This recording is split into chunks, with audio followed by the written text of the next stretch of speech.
चढ़ता सूरज धीरे धीरे ढलता है, ढल जाएगा या म्हणीप्रमाणे अरविंद केजरीवाल यांचं सरकार अखेरकार दिल्लीमधून आज गेलं। अरविंद केजरीवाल जे सुरुवातीला भ्रष्टाचार विरोधी होते, त्यांची एक प्रतिमा तयार झाली होती की सिस्टीमच्या विरुद्ध आवाज उठवणारा नेता, सिस्टीम बदलण्यासाठी ते आले होते आणि त्यानंतर अक्षरशः लोकांनी त्यांच्यावर विश्वास ठेवला व 10 वर्ष त्यांनी दिल्लीची सत्ता भोगली। शिक्षण व आरोग्य क्षेत्रामध्ये त्यांनी उल्लेखनीय कामगिरी केली। दारू परवाना घोटाळ्यामध्ये त्यांची इमेज डॅमेज झाली।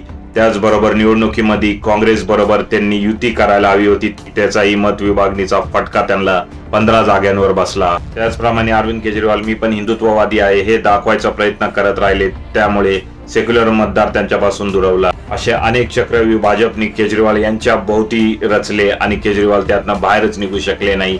काय वाटते तुम्हाला अरविंद केजरीवाल यांच्या पराभवाचे कारण काय आहेत? कमेंट करा कमेंट बॉक्स मध्ये।